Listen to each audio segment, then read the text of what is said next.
Demon hunters, warring gods, and forgotten worlds await with T&M Comics. Click the links below to enter their fantastical realm. Greetings, mortals. Welcome to another session of the Infernal Court in musical hell. I'm Diva, your judge, jury, executioner, and unbelievably petty supernatural being. For as long as there have been movies, there have been people who specialized in hastily produced, low-budget flicks designed with nothing more in mind than a quick buck. I don't make major motion pictures, I make crap. Notable names in this field include Roger Corman, Dino De Laurentiis, and the undisputed kings of the 1980s B-movie, Menahem Golan and Golan and Globus, whose canon group dominated the decade's schlock scene with the likes of Masters of the Universe, Superman 4, The Apple, and many more. They even tried to carve out a niche in the kiddie movie market, which at the time was primarily the domain of Disney and the Fairy Tale Theater series. The result was a series of 9 films called the Canon Movie Tales, one of which, Sleeping Beauty, is our next offender. The first thing you must understand about the Canon Movie Tales is that they were produced on a budget of $50 million. Not per picture, for the entire series. Since the original plans were for 16 films instead of 9, this meant each movie was done on what even back then was a pittance. To save money, films in the series were often shot 2 or 3 at a time. This one shared a production schedule with Hansel and Gretel, and apparently shared a lot of equipment and sets as well. Add to that the tension of firing Paige Hanna as the title character a week into filming and replacing her with Tawny Welch, all the fairy costumes getting stolen and needing to be replaced from scratch, and director David Irving having only a week's turnaround time between finishing up on Rumpelstiltskin and starting on this movie, and you can see why Irving called the shooting of this film a nightmare. And now we get to watch the results! Let's examine the case of Canon Movie Tales' Sleeping Beauty.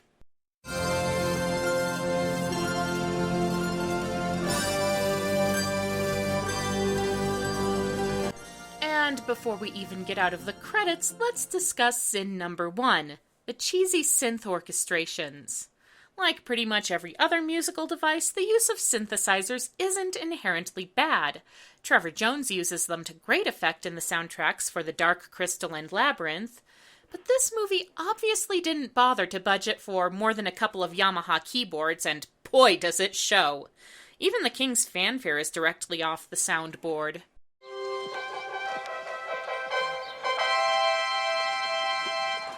The singers also have a tinny sound to them, and this is in the days before auto-tune. Spin, spindle, spin, spin, spin. Weave and sew the lace and trim. The Royal Spinning Club is interrupted in their labors by a mischievous elf played by R2-D2 himself, Kenny Baker. This is apparently something he does on the regular, as the boss master elf has had enough. He tells Elf Kenny to start doing good deeds or else he'll get banished. Luckily, the Queen could use a little good deed doing as she sits by a pond bemoaning her barrenness. You can stop your weeping, Queen, for I have come to help you. I think we're all better off not knowing the particulars of this arrangement. But the Queen is comforted by the promise of a magical fertility drug. She greets her husband warmly and... we're in Rip Van Winkle all of the sudden? Ooh, magic snow. Magic snow. Alright, I guess next we get to watch Kenny.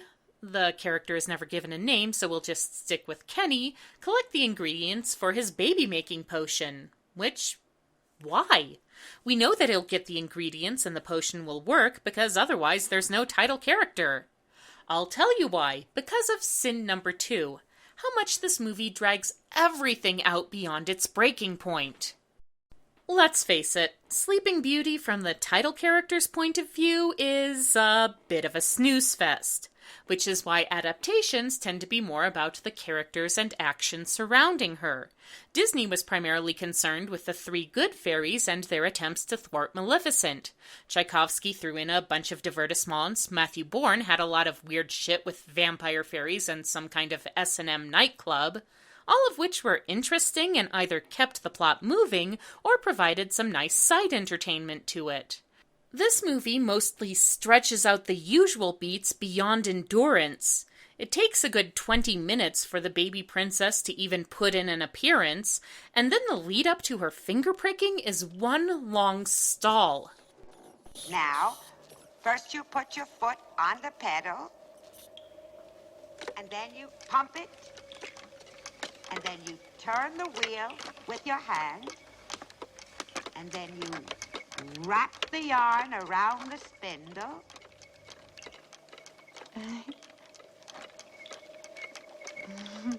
What is this, a spinning training video? Just take the opposition damned spindle and stab her with it already! So Kenny collects the ingredients, and then he gives them to the master elf to make the potion, and then there's some nonsense as the queen tries to hide Kenny from her husband, while also keeping him from drinking said potion. Oh, no, darling, really, I'm so thirsty. Oh, but I'm very, very thirsty. I'm... Seriously, Queenie, tell him it's for PMS. He'll run away at the mere mention of it. The potion works, and the queen gives birth to a healthy 6-month-old baby named Rosebud. The king declares a day of celebration, commands all the local fair folk to be invited, and orders that 9 golden plates be prepared for the special guests. There's just one small problem. 8, 9.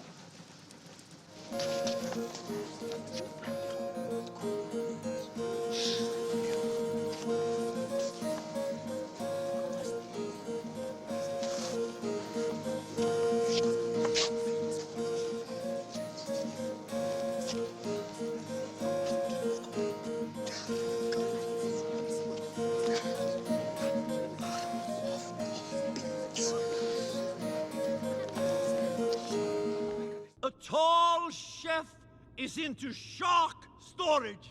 Yeah, get used to this kind of thing. It happens a lot in this film. Naturally, the king is distressed when he discovers he doesn't have a complete tableware set. Not enough golden plates? Do you know what this means? No? Well, it means... Tell him what it means. It means you send a commission to the local goldsmith. Seriously, you're the king. You can put in a rush order. This plot point annoys me because it makes the main conflict of the story easily avoided. In the original fairy tale, the wicked fairy didn't get invited to the christening because she hadn't come out of her tower in 50 years, and everyone assumed she was dead.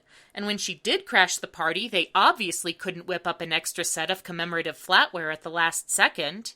In this movie, the king just decides, guess our daughter will have to go without a complete set of virtues, and determines which one of the good neighbors he can deliberately spurn, which by fairy tale standards is just asking for trouble. The christening day comes, and the fairies, with the aid of a little borrowed Tchaikovsky, bestow their gifts on the Princess Rosebud.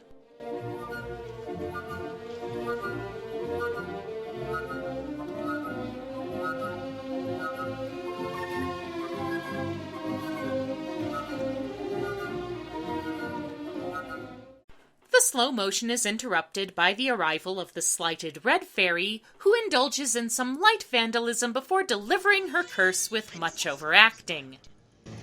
As my name is Fairy Red. When she grows from childhood, the girl will drop down dead. But the White Fairy and her impressive eyebrows are having none of that, and she rhymes up a little charm of her own. She'll prick her finger on a spindle, but sleep, not death, is all it will kindle. You know, something I've always wondered. What was the last fairy going to give the princess before she had to pull this last-minute counter-curse job? I bet it was something really useful and interesting, like strength or intelligence or common sense or leadership skills or political acumen or sarcasm or savings bonds or dragon slaying or mad Rubik's Cube skills or the ability to pat her head and rub her stomach at the same time or sensing the inherent danger in sharp objects or never having menstrual cramps. My point is, fairies, you need to prioritize. Give the top slots to the gentry with the important gifts, and save the bottom of the roster for things like beauty and ballroom dancing. On the advice of Kenny, the king and queen order all the spindles in the kingdom to be burned. The royal guards hasten to carry out the order, but don't even bother to do a complete search of the royal spinning room and naturally miss one. You guys had one job! But the spindles are put to the torch, and since nothing could possibly go wrong now, much celebrating ensues.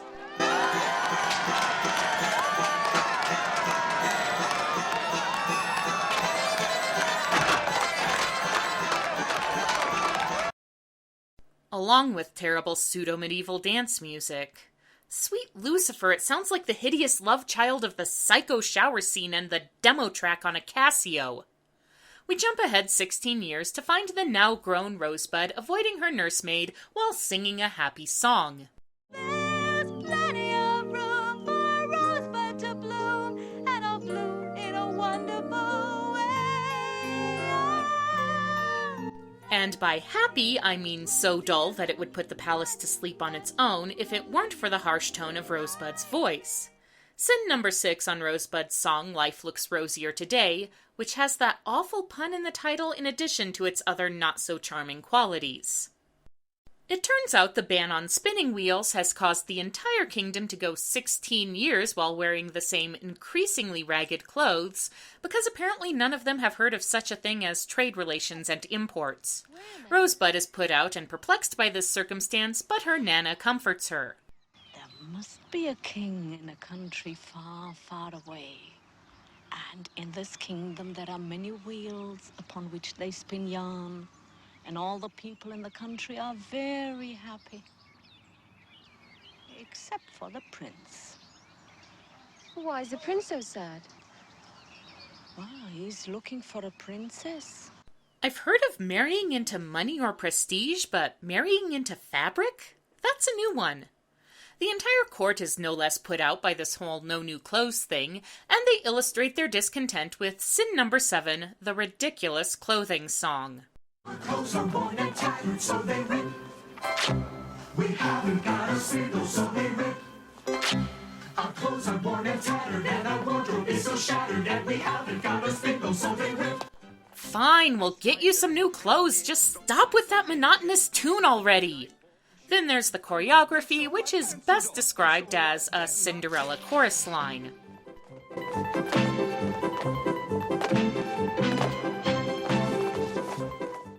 Rosebud suggests going to a neighboring kingdom to get some new clothes, proving that fairy gifts or not, she's the only person in the entire realm with the brains the opposition gave a cane toad. The king and queen go out on the shopping trip, because they can't send literally anybody else to do the job, apparently, and the queen charges Kenny with keeping an eye on her daughter. I could watch the princess from here. You know this won't end well. And indeed, it's not long before Rosebud goes exploring, probably looking for something that doesn't look like the world's most depressing Ren Fair, and comes across an unfamiliar door which leads to an ominous, dilapidated tower.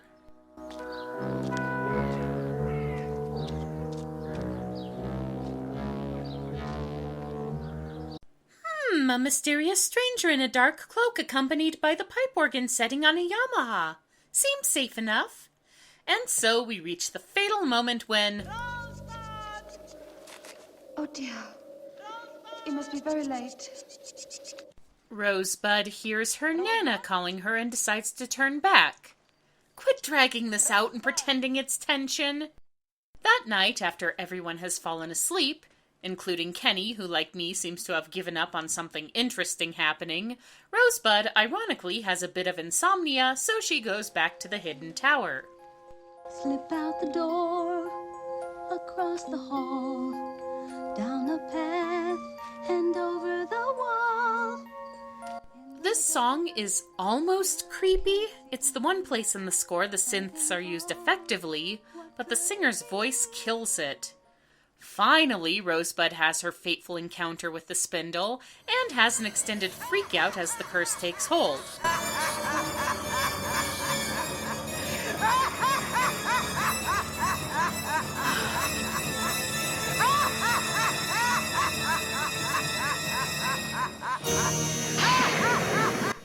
Really? A mask? You're one of the fair folk, not a fucking Scooby-Doo villain! Kenny wakes up and feels pretty guilty about screwing up his one assignment, so he goes to his boss to ask for help finding the White Fairy. The bad news is she lives 12,000 leagues away. You'd think she'd want to be close by when this whole curse thing was about to go down, but whatever. The good news is the Master Elf has some 7-league boots on hand, which allows Kenny to cover the distance by some special effects that, even by this movie's shoestring standards, are pretty ridiculous.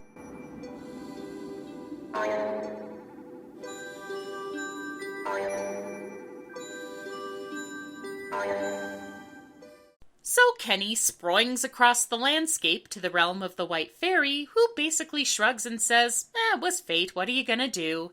But Kenny persuades her to spare Rosebud the pain of waking up after everyone she loves has died by having the rest of the castle sleep with her, which she does via sin number 8, all to sleep. When you wake, we'll be here. Here's a little kiss now, all to sleep. Clearly, the budget did not stretch to finding decent singers. Between White Fairy's shaky vibrato and Rosebud's unpleasant timbre, this film has not been a good experience vocally. Kenny offers to stay awake and guard the princess, because that worked out so well last time, and the White Fairy conjures up a nice outfit for Rosebud to rest in. Well, it would have been nice if she'd done that earlier and saved the king and queen a trip, before setting about protecting the castle from assorted intruders.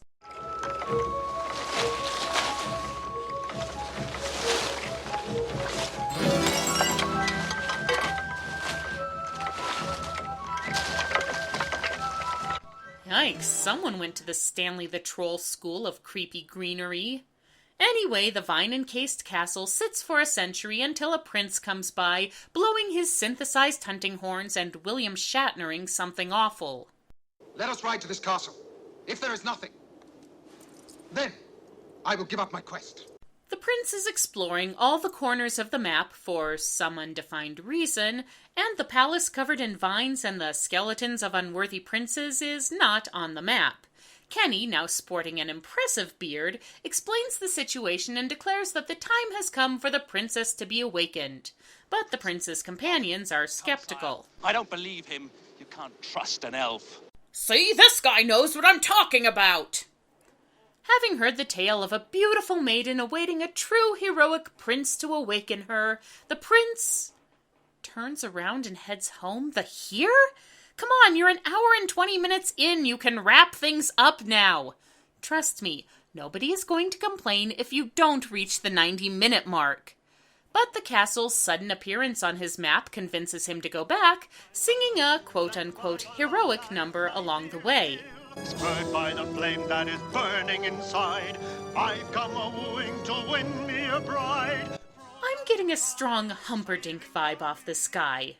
And at last, with a gesture of questionably consensual love, Rosebud is awakened, the castle is awakened, and there was much rejoicing. How good it is to wait for a dream, to wait for the one you wanted so long. We thank our stars and to fairies who bring good virtues to Rosebud. To you we now sing.